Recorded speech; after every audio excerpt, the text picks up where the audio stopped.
This book is this book is the need of this hour, that we read and relearn the principles that we have pledged ourselves with.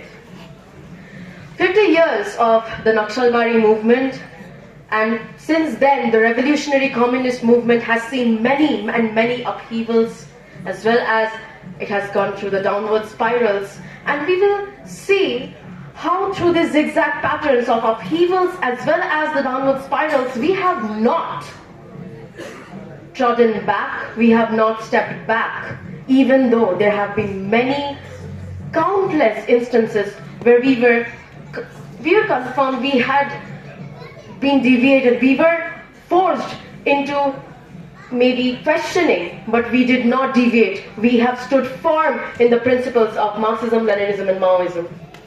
So we must question now at this very critical movement, at this very critical phase of this movement, that are we to embrace the defeatism that is constantly propagated through the surrendering of Sonu, Rupesh and the likes?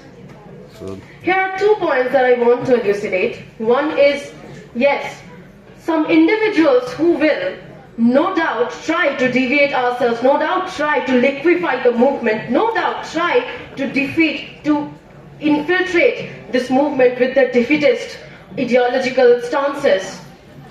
There is another problem that we equally need to combat along with these elements, which is the revolutionary students movement, the revolutionary organization of students movement needs us to realize how we can consolidate students with the broader movement of uniting with the Maoist movement.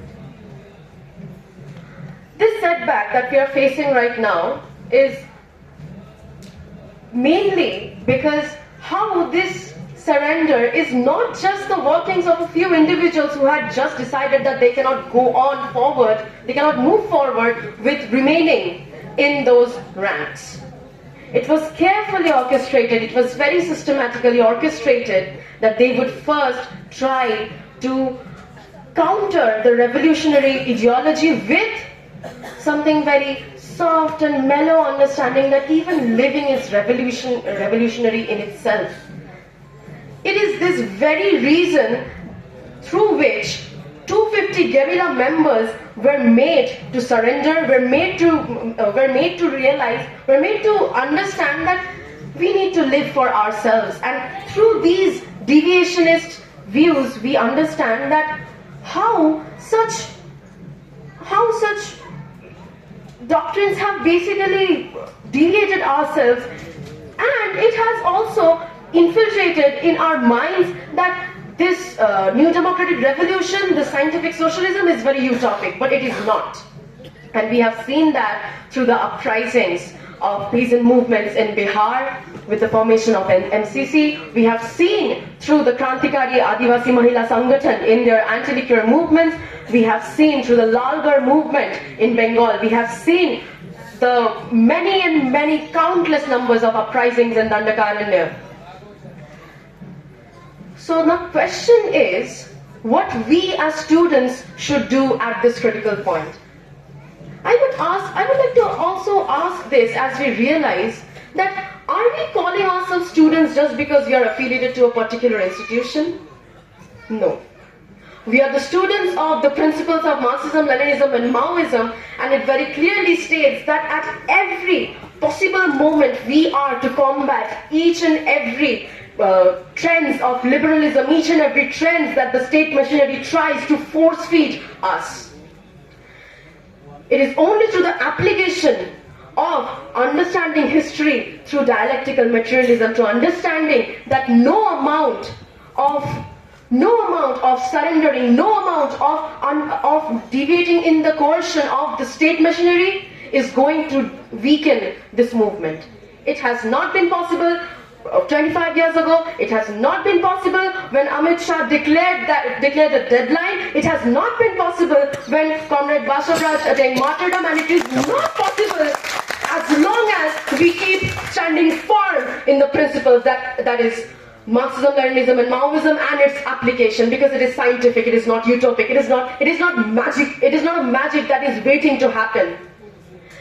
These few individuals, they think that they can weaken the movement just by coercing every other state, just by coercing the people who are looking towards the revolutionary movement, looking towards the clandestine organization, towards what is to be done now. No, it is the people, it's the common people who have the power, and it is only by taking our message to the common people that we can understand that these few individuals do not hold high the banner. They do not deserve to have their names bolden in the pages of the history. They belong to the trashiest pages of history, because history is created by the people, and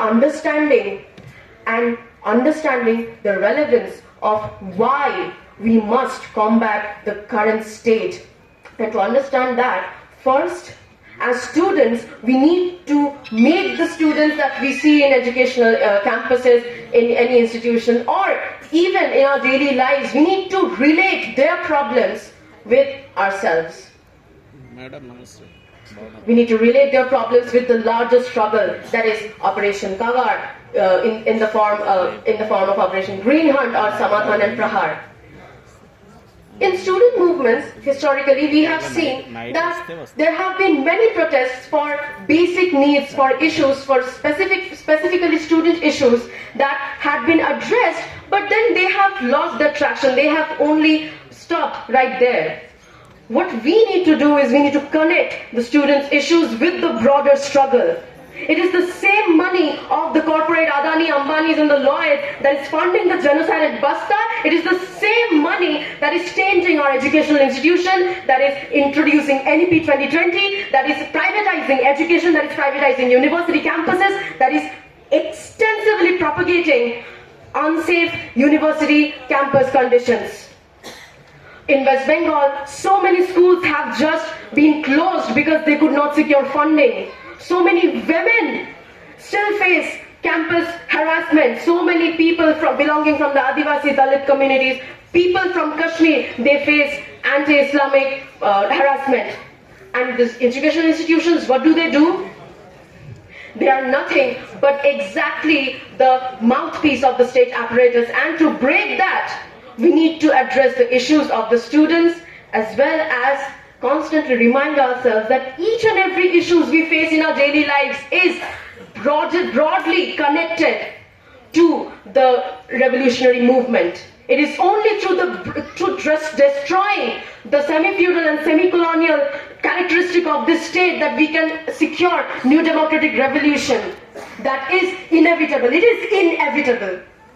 And this book, Path of Indian Revolution, the present context, stands as a beacon of hope.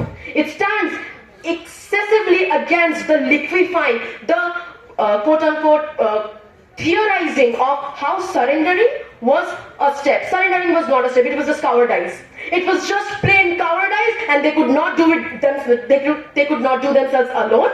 So they had to take the help of the state, because the state knows that they could not infiltrate they could not infiltrate the revolutionary movement by outside. So they needed somebody from the inside to break it apart. But it is not going to break apart.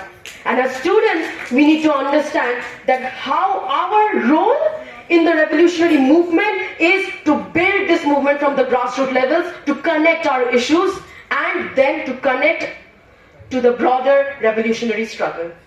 With this, I'll be closing my statement on this book. Thank you. Lots.